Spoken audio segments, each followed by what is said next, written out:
नमस्कार दोस्तों, शानू फंटून्स में आपका स्वागत है।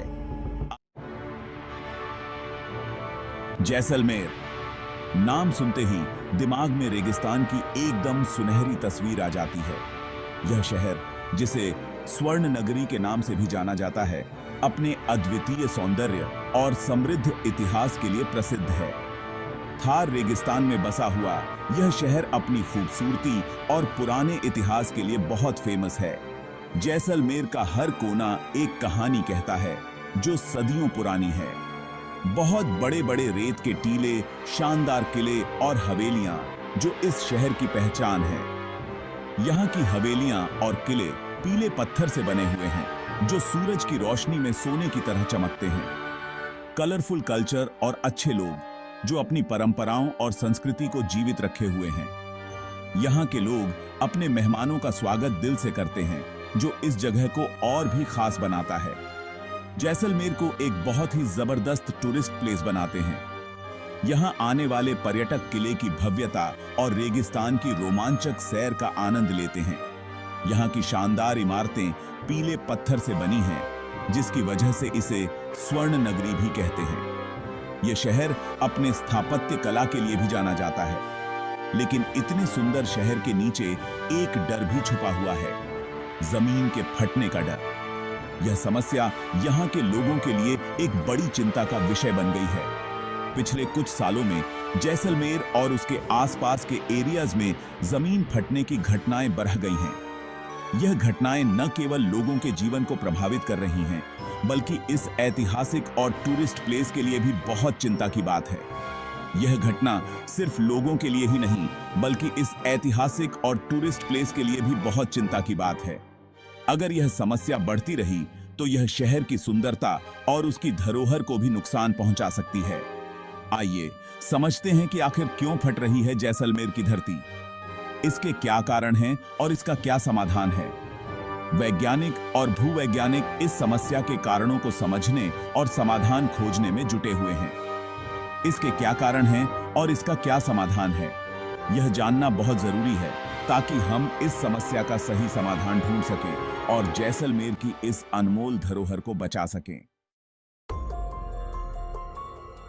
जमीन का फटना, जिसे साइंस में भूधंसाव कहते हैं, एक ऐसी प्रोसेस है जिसमें धरती धीरे धीरे नीचे धंस जाती है। यह एक गंभीर समस्या है जो कई क्षेत्रों में देखी जा रही है और इसके परिणाम स्वरूप कई समस्याएं उत्पन्न हो सकती हैं। ऐसा कई वजह से हो सकता है, कुछ नेचुरल और कुछ इंसानों की गलतियों की वजह से। प्राकृतिक कारणों में भूकंप और ज्वालामुखी विस्फोट शामिल हैं, जबकि मानव गतिविधियों में खनन और भारी निर्माण कार्य शामिल हैं। नेचुरल कारणों में भूकंप, ज्वालामुखी विस्फोट और धरती के नीचे होने वाली हलचलें शामिल हैं। जब धरती के नीचे की प्लेटें हिलती हैं तो यह भूधंसाव का कारण बन सकता है। दूसरी तरफ इंसानों की गतिविधियां, जैसे ज्यादा भूजल निकालना, खनन करना और बहुत भारी बिल्डिंग बनाना भी भूधंसाव का कारण बन सकते हैं।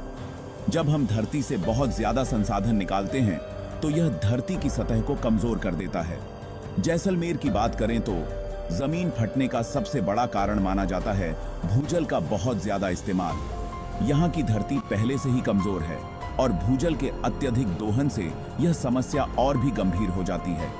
रेगिस्तान होने की वजह से यहाँ पानी की कमी है और बढ़ती जनसंख्या और टूरिज्म की वजह से पानी की मांग लगातार बढ़ रही है।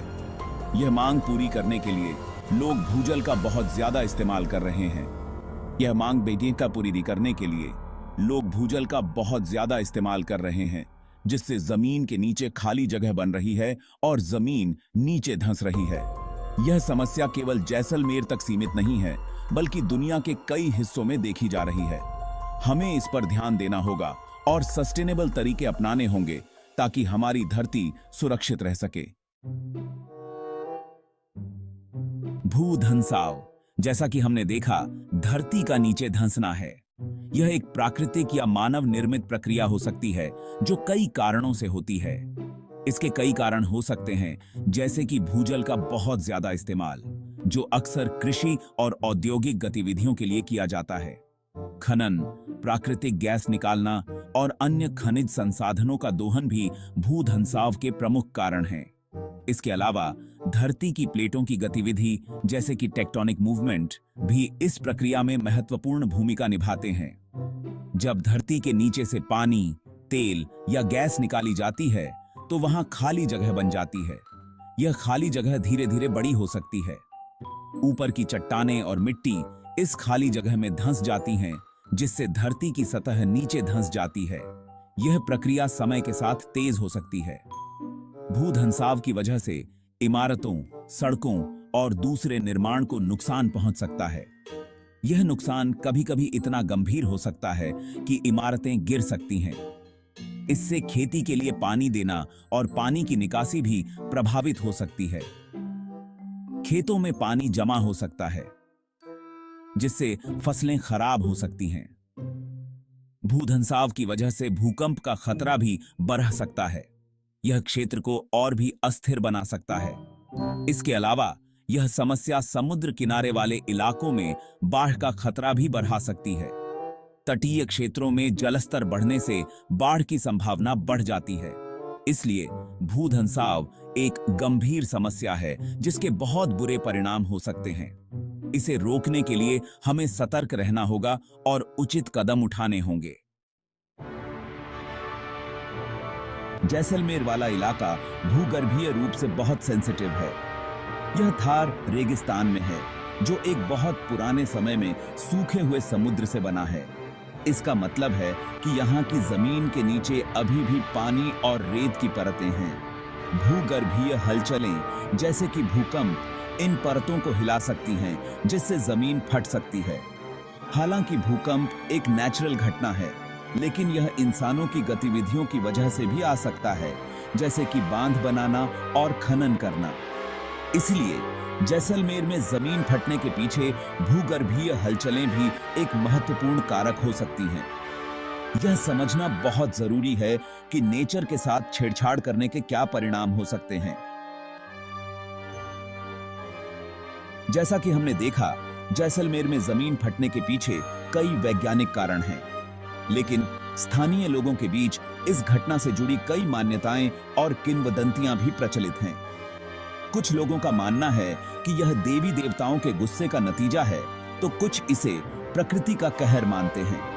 एक प्रचलित मान्यता के अनुसार एक बार एक साधु ने इस इलाके को श्राप दिया था कि यहाँ पानी की कमी रहेगी और धरती बंजर हो जाएगी। हालांकि इन मान्यताओं का कोई वैज्ञानिक आधार नहीं है, लेकिन ये स्थानीय लोगों की संस्कृति और मान्यताओं का हिस्सा है। यह समझना जरूरी है कि प्रकृति के प्रति सम्मान और डर दोनों ही भावनाएं सदियों से चली आ रही हैं। पिछले कुछ दशकों में जैसलमेर ने टूरिज्म और विकास के क्षेत्र में बहुत ज्यादा तरक्की की है। होटल, रिसोर्ट और दूसरे कंस्ट्रक्शन बहुत तेजी से हुए हैं। यह विकास स्थानीय अर्थव्यवस्था के लिए फायदेमंद रहा है, लेकिन साथ ही इसने पर्यावरण पर भी दबाव डाला है। बढ़ती जनसंख्या और बिल्डिंग बनाने के लिए पानी की मांग में वृद्धि हुई है, जिसके परिणाम स्वरूप भूजल का बहुत ज्यादा दोहन हुआ है। यह भूधंसाव का एक प्रमुख कारण माना जाता है। यह कहना गलत नहीं होगा कि विकास की अंधी दौड़ में हम प्रकृति के नियमों को भूल गए हैं और उसके गुस्से का सामना कर रहे हैं। जैसलमेर में जमीन फटने की समस्या का समाधान पानी बचाने और नियोजित विकास में है। सबसे पहले हमें भूजल का बहुत ज्यादा इस्तेमाल रोकना होगा। इसके लिए बारिश के पानी को बचाना होगा, पानी को साफ करके फिर से इस्तेमाल करना होगा और पानी बचाने के तरीके अपनाने होंगे। दूसरा, हमें प्लान करके विकास करना होगा। इसमें पानी की उपलब्धता को ध्यान में रखते हुए बिल्डिंग बनाना, पेड़ पौधे लगाना और ऐसी कंस्ट्रक्शन मटेरियल का इस्तेमाल करना शामिल है जो पर्यावरण को नुकसान न पहुंचाए। हमें यह समझना होगा कि विकास ऐसा होना चाहिए जो लंबे समय तक चले, न कि जो सब कुछ बर्बाद कर दे। नई तकनीक जमीन फटने की समस्या से निपटने में बहुत मदद कर सकती है। सैटेलाइट से ली गई तस्वीरें, रिमोट सेंसिंग और भूभौतिकीय सर्वेक्षणों का इस्तेमाल करके भूधंसाव पर नजर रखी जा सकती है। इससे हमें समस्या की गंभीरता को समझने और समय रहते कदम उठाने में मदद मिलेगी। इसके अलावा भूजल के लेवल की जानकारी के लिए सेंसर और डेटा एनालिसिस तकनीकों का इस्तेमाल किया जा सकता है। हमें यह समझना होगा कि विज्ञान और तकनीक का सही इस्तेमाल हमें प्रकृति के साथ तालमेल बनाकर रहने में मदद कर सकता है। जैसलमेर में जमीन फटने की घटना हमें याद दिलाती है कि प्रकृति के साथ छेड़छाड़ करने के बहुत बुरे परिणाम हो सकते हैं। विकास जरूरी है, लेकिन यह ऐसा होना चाहिए जो लंबे समय तक चले और संतुलित हो। हमें अपनी जरूरतों को पूरा करने के साथ साथ आने वाली पीढ़ियों के लिए भी रिसोर्सेज को बचाना होगा। हमें यह समझना होगा कि बैलेंस ही जिंदगी है, चाहे वह प्रकृति हो या फिर इंसान की जिंदगी। हमें अपनी रोज की जिंदगी में बदलाव लाना होगा, पानी बचाना अपनी आदत बनाना होगा और प्रकृति के साथ तालमेल बनाकर रहना होगा। तभी हम इस खूबसूरत धरती को अपने बच्चों के लिए सुरक्षित रख पाएंगे।